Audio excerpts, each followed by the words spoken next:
The way that we look at it, man, is it's all about execution, right? Our only competition is ourselves in our mind, right? That's right. We feel like, we could out-execute just about anyone in our market. Love it. And the reason for that is because the way that we feel that we're able to communicate and actually go in there with the right intention of trying to help someone in a bad situation, it makes all the difference in the world. Right. Mm-hmm. It really does. When you go in there with the right intention, you're able to build that trust and that rapport. It makes really the complete difference versus a VA that's reaching out 9 times out of 10 and calling these property owners, when we're reaching out and kind of following up. Hello, you're listening to Ready, Set, Go Real Estate Investing Podcast, presented by Brandon Elliott. This show will be going over all aspects of real estate investing and is intended to educate, motivate, and prepare you to take action on your first or next real estate investment. For more information, please visit BrandonElliottInvestments.com. Thank you for listening and enjoy.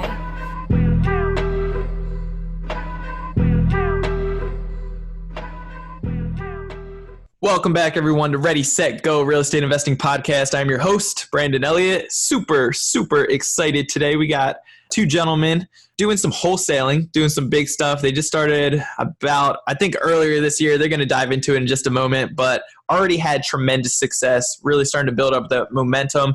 2 partners in crime, and they are some great accountability partners. You guys are going to find a ton of value on this one. So without further ado, what's going on, fellas? How are we doing? What's up, Brandon? We appreciate you having us on, man. Thank you for the invitation. It's a pleasure and an honor to be on your 90th episode, man. Congrats on that. I appreciate you guys. Anybody out there that doesn't know exactly who you are, do you mind just diving into a little bit of your experience, where you guys come from? I know corporate America, and now you guys are doing some wholesaling, and there's a lot of power behind that. I guess individually or maybe together, let me know. Yeah. Whoever wants to start off first, either Dave or Julian. Yeah, sure, man. Go first, I'll start it off. So, my name is David Bear. So fresh out of college, I got into corporate America. I was fortunate enough to get some, corporate level management roles. I quickly found out that it really wasn't for me, right? Was making really good money, but it just didn't fulfill me. And, I had friends doing real estate, and it always intrigued me. The more self-education and the more reading of books that I did, I realized that real estate was the path to wealth. So, I got into it originally as a real estate agent, ended up meeting this guy because I always knew the long-term play for me was real estate investing.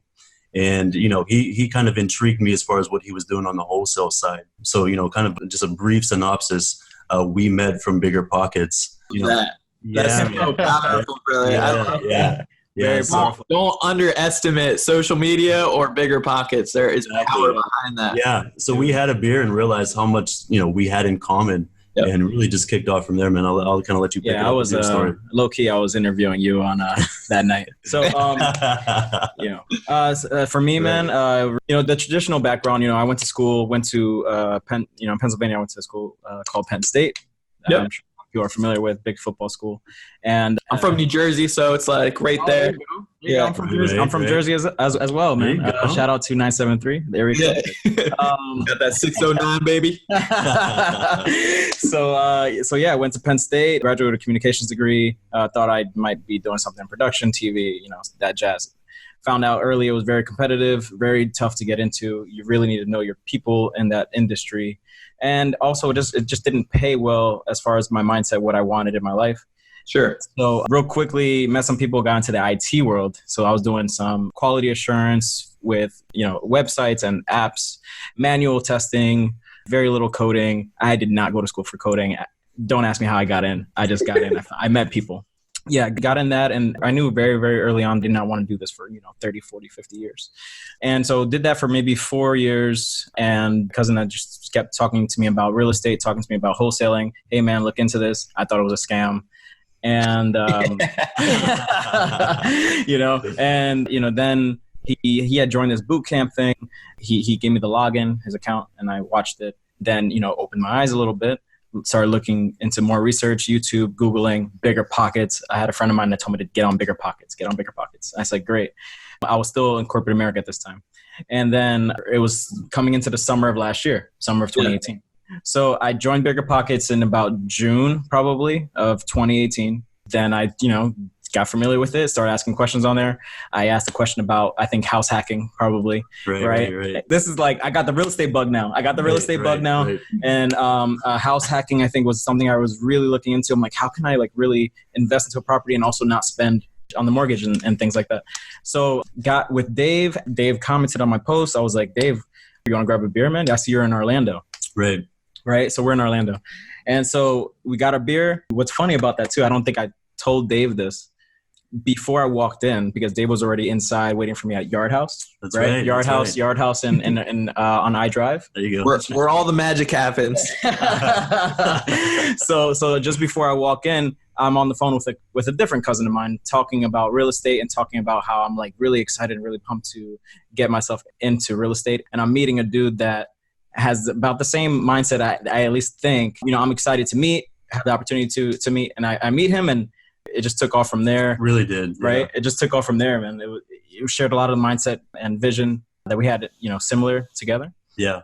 Just became really good friends. We had the same kind of things in common and the same kind of vision and goals. And, the more that we spent time with each other, the more that we realized, hey, we could do something together and it'd be big. It started out as being accountability partners from there. At that time and point in time, I was still in corporate America. He was was a real estate agent, right? So he had his own goals at that time for being a real estate agent, building his own team and things like that. Right. And I had a vision of doing wholesaling, but I also, at that time, I think I was more about house hacking and just, in real estate. Then come October or late October of 2018, I actually get fired from my job because, I'm at my job talking, taking phone calls outside, talking to sellers and talking to realtors and doing all this thing. Basically wholesaling at work. Wholesaling at work. Trying to do the whole... Not sustainable. Yeah. Not sustainable. No. Come to find out it's not sustainable. Talk about leverage, baby. That's what's up.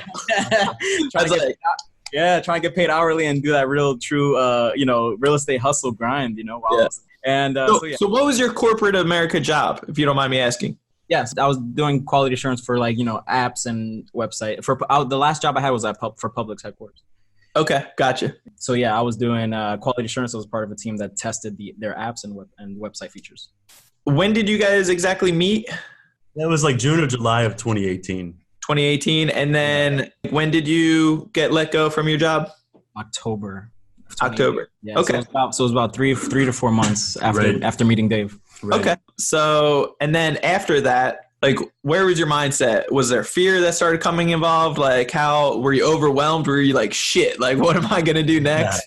Still super passionate about this. Should I go all in? What? All right. I'll back up a little bit. Dave was already full-time, trying to be a real estate agent. Right. And I was always talking to him about dude, this is not something I want to do. My corporate job. This is not something I want to do forever. And he was always telling me to just make the job. I was recruiting him. He was recruiting me. It's just a mindset. Oh, yeah. Dude, you just need to quit. Because my story is a little different I had built up a certain amount of reserves. And once I got to that threshold, I was like, all right, I'm out. And I'm all in. And then, I just got all into real estate. So I was trying to, help him to do the same thing.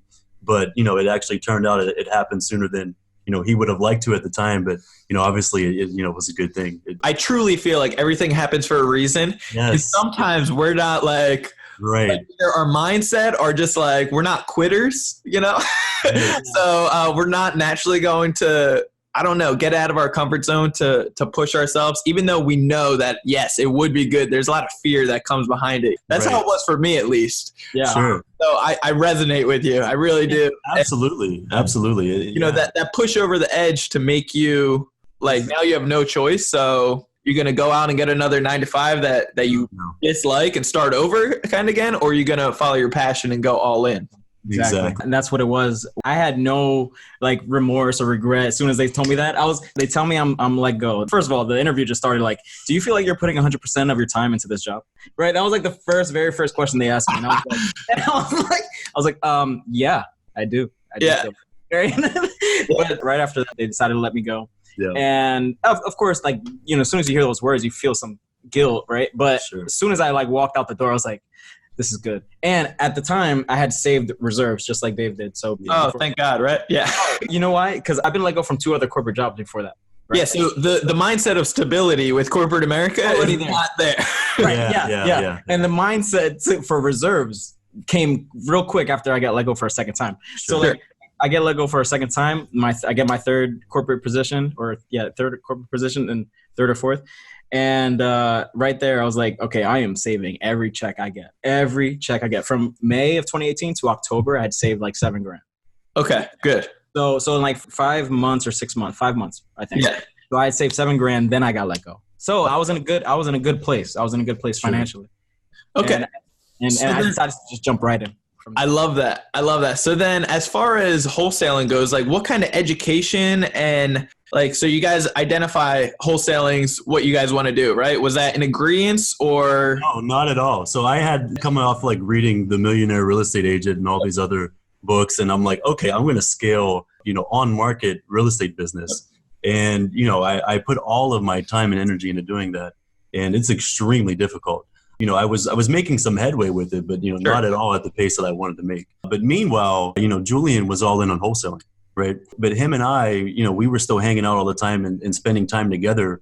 Like I would be working and he would be working, but I'd be working on my on-market business and he was working on his wholesaling business. And eventually, I was like, look, I kind of want to get into this with you. And I kind of wanted to dip my toe into two different places. And we didn't have a lot of success with that, obviously. Right? Yeah. I was going to focus on one thing till successful. Exactly. Yes. We could attest to that. Trust me. Yeah. So, needless to say, didn't have a lot of success with it from that standpoint. Right. But the cool thing about our story is that we ended up meeting a third partner. Okay. And this guy had a crazy rental portfolio. He owned like 138 properties. And really, he brought up to us an opportunity. And, he was kind of recruiting me to do wholesaling with him. Mm-hmm. And, I was like, all right, well, I have a business partner. His name is Julian. He's already doing that. I'm kind of halfway doing it. Yeah. We kind of just met with him to see what it was about. And talk about the law of attraction thing, though. We are firm believers in the law of attraction, man. Yeah. I was at the point in my business where I was probably closing 4 on-market transactions per month, but it wasn't where I wanted it to be. But anyway, I was affirming to myself constantly over and over again, you know what, I want to meet people that are where I envision myself being within the next 5 to 10 years. I want to meet with these people and, kind of get a mentor that could guide us in that way. Surprisingly enough, not even a week or two later, this guy that we just mentioned, who ended up being our third partner, reaches out to me and we meet with, and really that's kind of how our story really got off the ground, man. Yeah. After we met him, we closed our first multi-unit deal and 2 duplexes that we found in Central Florida, Kissimmee. We wholesaled them. It was about a $40,000 profit off of one deal. And, from there, I was just like, all right, I see it. This was 10 times easier than anything I've been doing on market. And obviously extremely profitable. Yeah. Now, before that deal, even never happened, Dave was still teeter-tottering with on-market real estate. I was because I had built up a huge pipeline, and it was hard for me to let it go. Yeah. So Dave had always had these buyers. He was always in contact with these buyers, calling him, right, looking for on-market properties. And so our third partner at the time we had just met, his name is, his name is Raul. So we just met him, and he basically pushed him to basically go drop it, to go all in. Yeah. And it was really at that point where we were all really all in. Yes. And then that deal showed up. And then we started picking up some momentum, man. Yeah. And, we really had some amazing and incredible months, right? Followed by some peaks and valleys because we didn't know what we didn't know at the time, right? Yeah. But, all in all, man, that's kind of how it got started. That's how it got started. Yeah. For me, and for real, I'll just keep it quick before before you have any other questions, man. But for me, so I got let go. Nothing wrong with this, but I was, I'm at my parents' house, right? So I'm at my parents' house because I believe in, if you got something good, if you can live with your family, live with your family. Yeah. Save your money. Save your money. Don't be one of those fools out there that lives with that situation and then not saving money. Please, don't be that one. Yes. Please save your money. All right. If you're 18 years old, if you're 20, 19, if you're home, stay home. If it's a good environment for you, stay home. Yeah, if it's safe, if it's good, if it's not, just save your money, bottom line, and act as if you are paying your own rent or like paying expensive type of expenses out there. Like if you can get help by any means, milk that for a little bit, save up, and have goals behind that to get out and put your money to work. And I went to a big university, so I owe a crap ton of student debt. Anyway, so at that time I'm good. In the back of my mind, I got, all right, so I'm at my parents' house. I'm still there today because I have all this debt. I have gold behind what I'm doing. I'm still there. And my parents, you got your parents always talking to you about, all right, so when you're going to get your next interview, when you're going to get your next interview, or when you're going to get your next job. And I'm like, guys, chill out, please. Yeah. Please, like, chill out and work with me. Trust me. I believe in what I'm doing right now. Right. And I've saved this amount of money. Mm-hmm. I'm going to be good. I want to give this a try. Give me 60 days or whatever. I didn't tell him, give me a time frame, but I said, give me a month or two. Sure. Right. So that's happening. And how I got my first 2 deals were JV. I did a joint venture with people who had deals. So I would say just first, right off the bat, for whoever's listening and you're trying to get your first deal, this is a very good way of getting your first a first deal, right? There's people out there who already acquire properties. And if you see it coming in your email inbox, right, try to reach out on Facebook, on Craigslist, go to RIAs, go to real estate investing associate meetings and meet other investors and other buyers and tell them about that deal that you found and see who wants to get in on it with you. Okay. And that's how I got my first 2 deals. My first 2 deals were one was $1,000, the other one was $2,000. But that's how I it put a stamp on especially with my parents too at the time. It's confirmation. It's hey, it's confirmation. I can get paid with this. I can get paid with this. Sure. This can work. Sure. Okay. And then it was after those 2 deals where me and Dave had met our third partner. Now we're all in there. Right. Now you guys got the trifecta here and 3 powerhouses. Right. I guess before we dive into breaking down what wholesaling looks like, the steps behind it, what are your guys' 3 roles? Do you guys all have different responsibilities within the business? Sure. Or how does that work? Sure. At that time? So the third partner we're no longer with. It's just me and Julian now, right? And we've tried a number of different things, right? At one point, Julian was just on acquisitions and I was just on dispositions. And the third partner was just kind of overseeing things. Now that it's just... Can you break that down for the listeners, the difference between both? Yeah. So Julian focusing on acquisitions, basically what he's doing is he's direct to seller. So he's in charge of locking up the deal, locking up the contract at, an extremely discounted price that we know that, hey, we can make some kind of profit off of this. And then there's still enough meat on the bone, obviously, for an investor to be able to come in and it'd be a great deal for them to buy it in cash, right? So that's what Julian was focusing on and, trying to lock up at least, let's say 3 deals a week was the goal that we had in mind. Sure. And obviously there's some weeks that we fell short of that and there's some weeks that we surpassed that. And then me being on the disposition side. Now, the fortunate thing of me being a real estate agent on market is I almost solely focused on working with investors because that's where I had a passion for it, right? And really I was able to speak the language and I knew what I was talking about. I knew what I was doing. So I already had a buyer's list built in that we were working off of, right? That and on top of, just tapping into other people's network, working with other, big players in our market. That's what I focused on, right? The disposition side is essentially moving the deals, finding that cash buyer, and, obviously being able to explain to them and show them the numbers as far as, how a deal works and why it is a deal. And then from there, we had a transaction coordinator and, we had some other people helping us with paperwork.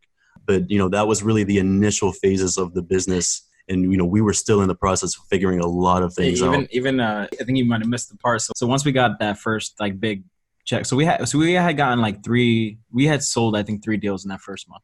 Right.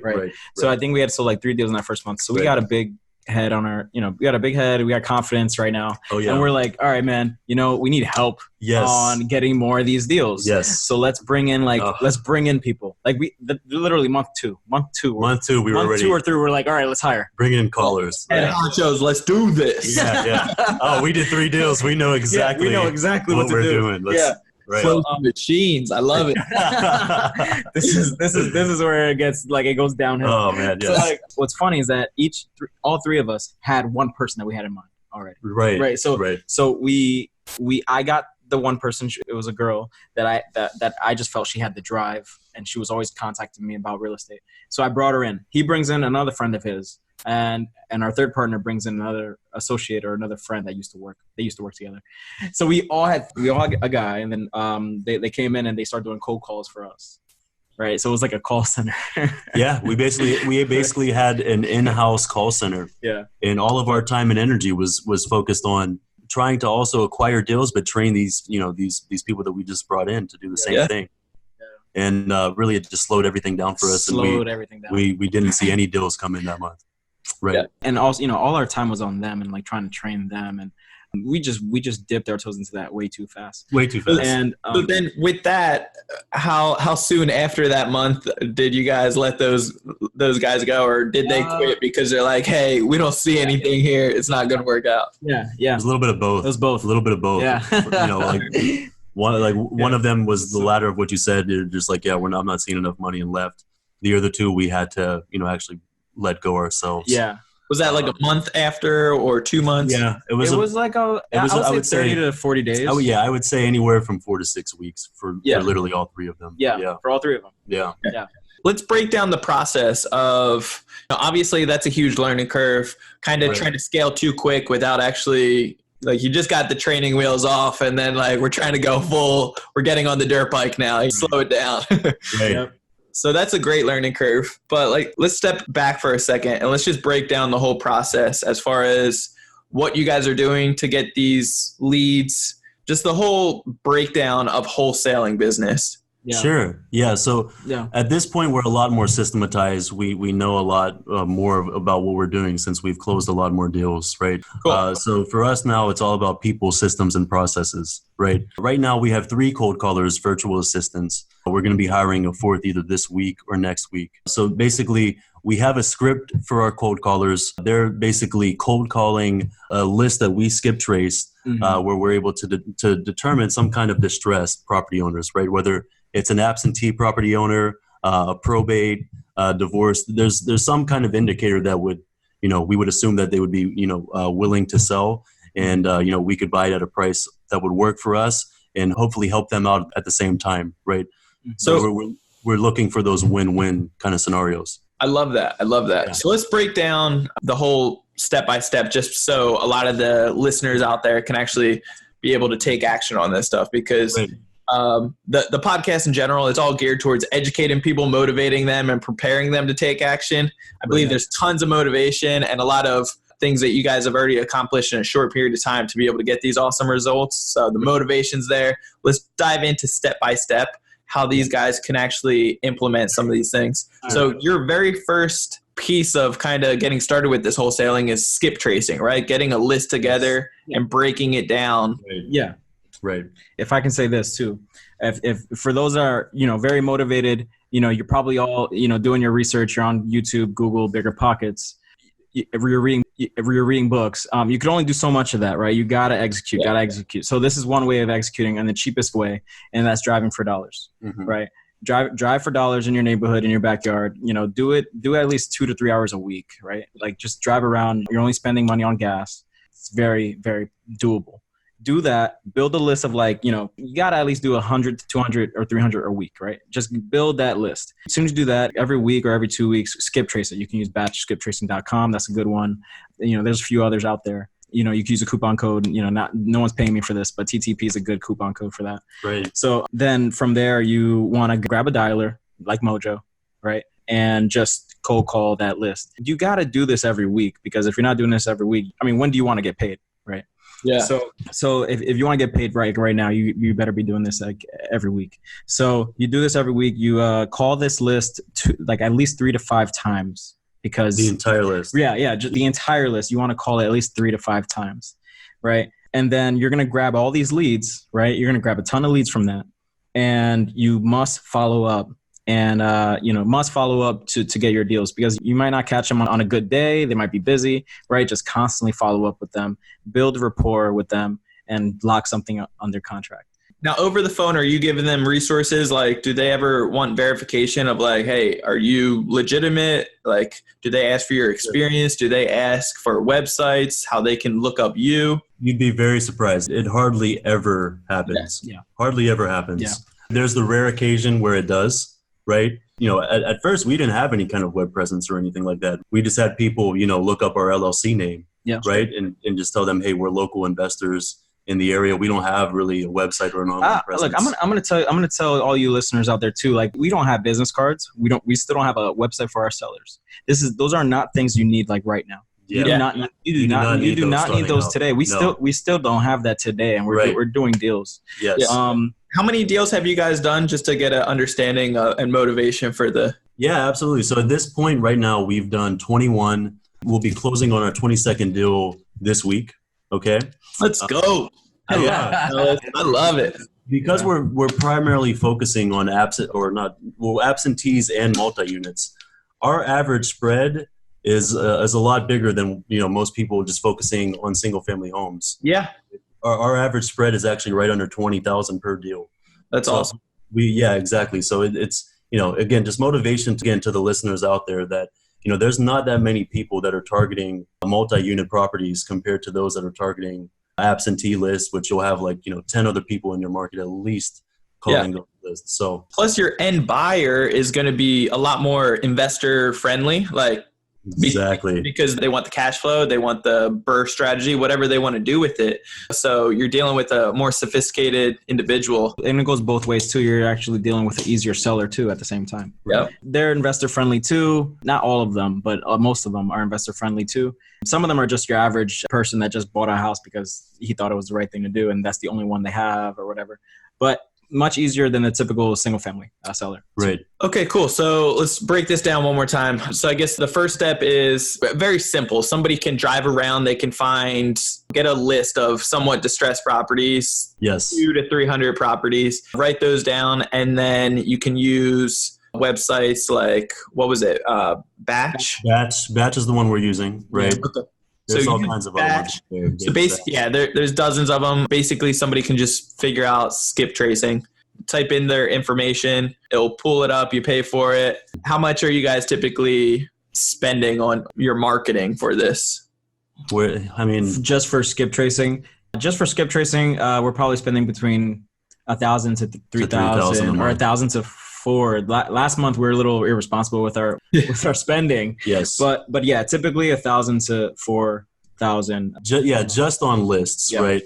And so but at the same time we're buying lists in huge quality or quantities. Sure. Right. So usually we're having 10 to 20,000. Yeah, and that shouldn't intimidate anybody. That should we just got to that point. You can be skipping. Yeah, that's goals. That's getting up there. In the beginning, you guys were probably starting with a lot less, correct? Significant. That's not. We're skip tracing for $50. Yes. Yeah. Maybe a couple hundred. Yeah. So the point is, you don't getting started in this, you don't need to invest a ton of capital. Yeah. If you have the drive, the consistency, and the discipline to be able to call those property owners yourself and to get through a couple hundred multi-units or absentee list, you should be able to source at least one or two deals from that list if you're consistent in your follow-up. You know what I mean? I love that. The follow-up's everything, but also now you guys are at that point of you're casting your net bigger.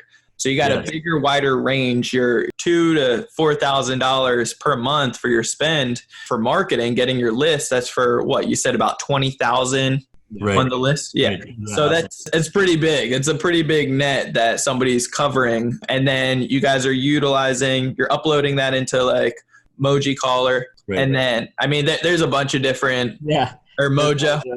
We've probably used every dialer out there. Used at least the one that we're on now, and probably the one that is the best that we've used so far is Call Tools, and that's the one that we're currently using. So it's really good. It is. And then calling them follow up 3 to 5 times. At least. The list. At least call the list 3 to 5 times. Grab your leads. Remove the people that aren't interested or do not call, right? You remove those. All the leads you got, you have them in a lead bucket. And then keep calling that same list. Right. So now how many times have you heard the individual answer the phone? They're like, okay, well, what's your offer? Every day. Every day, if not every single call or every other call at least. No. Right? What's happening now is we get on the phone with the seller and they're saying, I'm getting these calls every other day. You're about the 5th person this week. Right. And At that point, is that some kind of discouragement to you? Like if your list is getting targeted very hard, would you want to switch to a new list, or do you just keep on following up, be persistent, be educating, like guide them in the right direction? Yeah, exactly. The way that we look at it, man, is it's all about execution, right? Our only competition is ourselves in our mind, right? That's right. We feel like, we could out execute just about anyone in our market. Love it. And the reason for that is because the way that we feel that we're able to communicate and actually go in there with the right intention of trying to help someone in a bad situation, it makes all the difference in the world, right? Mm-hmm. It really does. When you go in there with the right intention, you're able to build that trust and that rapport. It makes really the complete difference versus a VA that's reaching out 9 times out of 10 and calling these property owners, when we're reaching out and kind of following up ourselves. And you got to try to, when you put some time into this, you got to your approach has to be a little bit different. So a seller says something like, you're the 5th person this week, you got to what's your offer? Then what do you or what's your offer? Sure. Yeah. All right. Well, do you want me to reply, what's your offer? Or do you want me to reply like you're the 5th person? Okay. All right. I'll do both. All right. I'll do both. So real quick, what's your offer? Real quick, we'll just say, well, really it's difficult for us to say that, we can't do that without getting any details on the property. We can't give an educated offer, fair offer without that. So, right. Is it all right if I ask you just a few questions about it? Right. Right. And then you go into it. Now, the other piece, when you have people telling you, you're the 5th person or the 10th person this week, this month, you just kind of have to turn a switch to sympathize with them. Yeah. And sure. You're like, wow, so you gotten called, 10 times this week or 10 times this month. Right. Really. And so what's been happening? How's that been? Right. Yeah. And now you're just talking about that. And, so what went wrong with that? Or how can we, I want to work with you here. Right. You'd be surprised, some of the negative stories that they have out there. Right. Oh, because sure. There's a lot of other wholesalers that are doing the same thing. Right. But they're not following through. They're not executing. Yep. So in a lot of what they're saying either. So they're building the bad name for it. They are, yes. Or they'll get it under contract at too high of a price, and then they'll just never be able to close on it. Yeah. And we actually see that a lot as well. So, well. So at this point, if they want to give a straight offer, or they need an offer right over the phone, or else they don't want to deal with you, if they say, well, you should know the due diligence, you're the one reaching out to me, you saw the property, all this other stuff, then simply those individuals aren't motivated enough. I would potentially try to persuade them, or maybe put them in the follow-up list again, try to catch them on a better day. If not, then I would just put it in one of those buckets. Most likely, I don't know. You guys let me know. Would you just put in one of those buckets of don't call these guys back? They're not motivated. You're absolutely right. Yeah, it's tough. So typically, they're not motivated, right?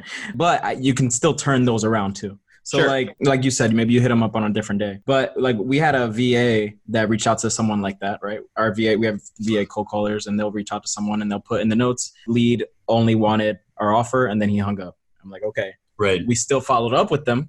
Right. And it wasn't just what's your offer and hung up. We tried to work with him, ask him, we just try to work with him. I went on an appointment from a lead that was like that. I got an appointment. So make your own column of follow-ups of just those guys. Yes. And at that point on a rainy day, maybe let's give them all a call and see how that goes. Yes, exactly. Typically, we don't want to follow up with those people. No, nor me and Julian don't want to, because it's not high ROI. So the way that we have it structured right now is basically we have our cold callers putting our leads into 3 potential buckets. So it's either retail, right? So they're basically saying they want market value, right? And how they determine that is basically in call tools, there's a link to Zillow for that specific property. So the direction that we give them is, okay, if it's at or above the Z estimate, that goes in the retail bucket, right? And then we'll either have someone on our retail side, like a realtor, reach out to them and try to convert it to a listing. We're still actually figuring out that aspect of the business because we don't have it streamlined yet. Sure. The other 2 buckets are motivated, right? So it's basically they're saying okay, let's say the Z estimate is 100,000, and they're saying I'd take 75,000 for it, right? Or maybe they don't even give you a price, but you're able to tell, but based off of the conversation, that they need to sell ASAP. And those are the ones that Julian and I are reaching out to immediately. right? As soon as one of our VAs get one of those kind of calls, they'll text us and let us know, hey, I have a motivated lead. Yep. There's about 2 or 3 leads that we have already from our callers today. Today that we need to reach out I'm to. like, man, we have to follow up with them right ASAP as soon as we're done. Yeah. So what is the time frame of following up once it comes into your bucket of like, okay, these guys want an offer, they're serious. This is the price that they're comfortable with in your range. How quickly and how important is it for you to follow up with them? Like you guys, the closers. If it's in motivated, it's extremely important to follow up. Like let's go today type of thing, right? And to that point, Brandon, we've actually lost out on deals just because we weren't quick enough with the follow up. Because in Orlando, it's an extremely competitive market. Yeah. So what we're working on now is tightening up that system, right? So as soon as we get a motivated lead, either Julian or myself are reaching out to it immediately. At least the same day, no later than same day. Yeah. So you guys are leaving money on the table right now just by doing this interview. I appreciate you guys above and beyond. I know how important, $20,000 feels, and you got a couple of those in the mix right now. Like, we'll send you an invoice. Yeah. The listeners are taking it in right now. This is some powerful stuff. So those 3 buckets again, you said retail, and then the other 2 were motivated and potential, right? So anything that goes into potential is like you said, hey, I want an offer. Our VAs are trained and have a script that basically they're going to ask 3 separate times to try to get a number, right? So they're like, okay, well, what is your number, Mr. Seller? Oh, well, I don't really know. You called me. Right. And then, can you give me kind of just a ballpark figure as far as what you would accept? And again, they give them the value. So our offer is a cash offer. We buy as is. That means no repairs. There's no real estate or realtor fees. Right. We pay all closing costs. So in the end, that's going to save you thousands of dollars. Right. So at the end of the day, what is kind of a ballpark figure that you might be looking for your house, for a cash offer. And then, they'll try one more time after that. And if they're still adamant about not giving a price, we put it into our potential folder. Yeah. Okay. So it's very, very crucial to get them to actually give you a number first, correct? It is. It'd be nice because that way we know, we're not wasting our time. Right. But it's a starting point. You want to make sure that they give the first starting point instead of you giving. It's just a good identifier knowing if you have a deal or not. Right. Now, do you give a range if they don't want to give the number? Do you give a range? Like, we could probably offer anywhere from 60 to 80, maybe. So this is how you want to approach it. You can't tell them like that. You kind of have to tell them, well, I'll be honest with you, Mr. Seller and Mrs. Seller. We've been buying properties in that area for between this and this. Yeah. With it being similar to your property and needing this amount of work, we've been buying it between 70 and 80 or 70 and 85. Yeah. Okay. Right. So then afterwards, you're going to get their reaction from it. And usually they're going to spill the beans of like, whoa. I won't take anything less than 95. Yeah. You're like, cool. I'm glad you gave that number. Let's go. Exactly. Because also you did have a number in mind. Yeah. Exactly. Yeah. So you were able to Google that property and see what Zillow says it's worth. Yeah. So, and then you said the Z estimate. Are you talking about Zillow estimate or? Correct. Okay. Yeah. Now, how accurate is the Zillow estimate in your guys' opinion for certain areas? Sometimes it's very accurate in certain areas. Other times it's 100% completely off. It's completely hit or miss. It really is, man. It depends on how many comps. And I don't know Zillow's algorithm, right? Something else that we use and we learned from Brandon at that event that we met you at in Jacksonville is RPR in the MLS. So I'm a licensed real estate agent. We have access to the MLS. RPR, the difference between them and Zillow is RPR is able to get all of the sales, not just what has sold on market. So RPR, basically everything that has sold within, a given, let's say 2-mile radius, they're able to populate that and it gives you more accurate of an estimate just kind of at a glance, just by typing in the address. Yeah. Now, do you need the MLS access for that? You do. You do need MLS RPR. access for RPR, yes. Yeah. Mm-hmm. RPR does on-market solds and as well as off-market solds is what RPR does. Now, for somebody that doesn't have access to that, like somebody brand new getting started, what would you recommend for them to do to get that ARV if they can't figure out with those methods? Sure. There's plenty of other websites out there. I would say the best thing to do is to, have relationships with realtors. Sure. Because it could go a long, long way, right? Yeah. I know people that are just using Zillow. We touch Zillow just a little bit. I mean, mostly, we have access to MLS, so we just use MLS and RPR. Sure. But people are out there just using Zillow for comparables. So they're probably going into the neighborhoods tab and looking at the comparables, or they're filtering out between the year built and the square footage on Zillow within that neighborhood. And they're trying to do the comparables there. Yeah. Okay. But to that point, someone with MLS access has a little bit of an advantage because you have access to more data. Of course. I love that. So there is power behind having your license. There's certain things that you can do. There's also a few little disclosures you need to put out there as well, but depends on which side you're on. Absolutely. As far as if you're on the back end and you're the agent, then you're going to be selling it off to another. You're just connecting the dots within the company, which is awesome for the end buyer. So let's talk about the numbers for a second. So you figure out the ARV, get best close to that. Afterwards, a lot of these breaking down and figuring out the numbers is going to be over the phone, or actually for every deal, are you going out to the properties and checking out? I mean, that would take a lot of time consume. Yeah, so in this market and in today's wholesaling age now, you cannot just go out on appointments all the time. No. It really depends on your market. I know our market is too hot to just rely on the appointment setting. Right. You have to negotiate right there and then over the phone. Once you have your numbers together, call them back and ask them you can work out with them. You will lose a deal if you're trying to set an appointment, because if your appointment is in 2 days, right? And let's say today's Thursday. If your appointment's on Saturday, Friday comes around, another wholesaler or another investor is going to call that. You're going to lose out. You're going to offer on the phone. Yeah. And you're going to call that seller on Saturday, and he's going to say, hey, I already have it on the contract. Yep. Yeah. Now, to that point, I mean, obviously there is power in face-to-face, right? 100%. But really our goal is to be able to build the systems to be able to do this virtually, right? Yeah. So we're kind of discouraging going on appointments, right? We want to lock up the deal first and then go see it. Right? I couldn't agree more. You have the power, right? Yeah, that's power. Exactly. So let's break down these numbers. You figure out the ARV. What is your algorithm? What is your numbers on your offer price? What you're coming up with, so you guys can still make money, and depends on how distressed it is. So forth. So it really depends, right? So like our off-market stuff, like you can't really do that, 70% with like multifamilies. So that's another topic we wanted to bring up too. Sure. When we're offering on multi-units. But when you're doing like single families and it's a typical 70% minus repairs, we know that in Orlando people will buy 85% minus repairs, right? Yeah. So know your market. So you kind of just have to know your market. Right. And then we kind of just take it from there. MLS, when we're offering on the MLS, he will tell you we're not doing that.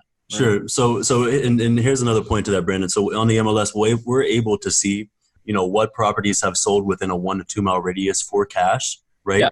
And then basically we're determining, all right, what do those look like inside compared to ours? And, obviously we know we need to be under that number to be able to sell it and have a little bit of a cushion for a profit. Sure. So to say that we have the sophisticated algorithm and system in place, we do not, right? That's something that we could clearly improve on. But, the system and the method that we're using right now works. Obviously as we continue to grow this, that's something that we're going to have a better system and kind of process for. So have you ever had any issues with offering too much or just not getting the right numbers and then you can't sell it? Yes. Yeah. Sometimes it can be difficult to find comparables on multifamily. Sometimes it can be difficult on finding comparables on a particular house. Yeah. And sometimes we might get something on a contract that might be a little bit higher, right? But the objective, ladies and gentlemen, is to get it on the contract and figure the rest out later. Right. Sure.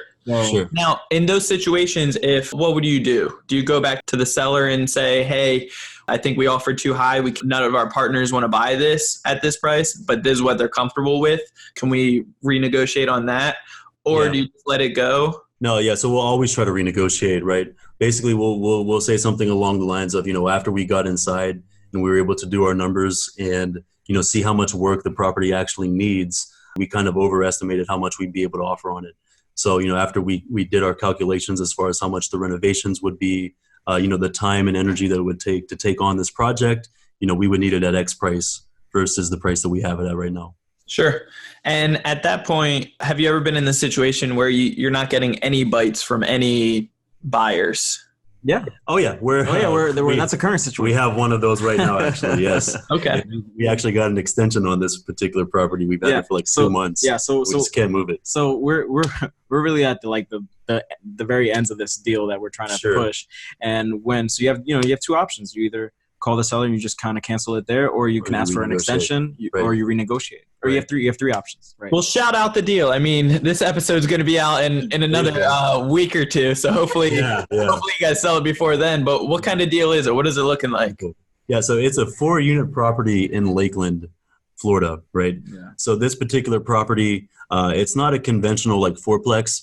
It's a single family home, a duplex that is a 1-1, and then a mobile home all on one parcel, right? Okay. So it's a little funky. The single family home is in pretty good shape. The other 2 buildings just need a ton of work, right? So, we have it out at $235.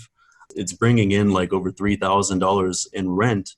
And, the thing for us is we know Lakeland is a hot market. So we're actually a little surprised that we're actually not having any traction with it and not able to move it. What I think it can be is just the condition of the mobile home. Does look like it's in rough shape. And there's a 2-unit apartment that look like it can use some work too. But, for someone that grew up in that area, I think that's the ideal buyer that we need. Someone that's investing only there in Lakeland. Sure. Doing it for years, right? Now, how are you building these buyers lists? Obviously, there's power with network and getting out there. How are you guys doing it? We have really a system and a process in place now that's very effective. So on our contract, we have a clause in there that we could list these properties on the MLS. Nice. Right? Yes. Yeah. So, that helps us out a ton, right? So it's on there right now as well? Well, it was actually taken down from the MLS recently, okay, because it actually expired for the listing itself. But yes, it was on the MLS for 3 Okay. It did move. No bites, huh? A few bites, but no one's serious. Man. Yeah, no one's serious. And in addition to that, man, we have an online process. It's kind of like a 1 through 10 step process where we're utilizing Facebook, Craigslist, sites like BiggerPockets, Connected Investors, all kinds of things, man. And then really probably the most effective thing for us besides the MLS has been bandit signs. We have found a ton of quality buyers from bandit signs. Yeah. And we actually just as of earlier this week put out an additional like 30 bandit signs for this property. And, we're still not getting any traction on it. So it's a little frustrating, man, but you're going to get some duds out there like this one. And it comes all back down, circles back around to the mindset, the persistentness. And if it doesn't work out, it doesn't work out. That's not stopping you guys. You still have the right mindset. You're still doing everything you can to be marketing this properly. Or maybe that's an indication like, hey, let's sit back for a second instead of moving forward on all these other projects. Let's just take 2 seconds to really brainstorm on what is it going to take to push this sucker out as fast as possible. But besides that, you guys have a lot of other things in the mix, and that is super powerful. I feel like we covered a few different learning curves, which is awesome. Is there anything else that you would kind of leave with the listeners that are just getting started in wholesaling and trying to figure that whole concept out? Sure. I'll let you so they can try to get the same exact success that you guys have. I mean, you guys are crushing it. I love the systems that you guys are building in place. Sure, man. I would say initially, don't overcomplicate things, right? Yeah. Don't have your toes dipped into too many waters. We talked about the importance of focusing on 1, maximum 2 things at once. Yeah. Sure. Really, cold calling works. It's extremely effective. If you don't have a ton of money to use, right, you could drive for dollars. You could buy one of these lists. And buy a dialer, and from there, really, just discipline yourself to consistently, call these seller leads until you're able to lock one up, right? Yeah. And then for anyone that's having problems with moving the properties, maybe someone that doesn't have a buyer's list that's really built out yet, the biggest thing that helped us initially, even with our buyer's list that we had, was connecting with other big wholesalers in our market. So if, for those that are new out there, if you could connect with 1 or 2 of the bigger players in your market, and have them JV one of your deals.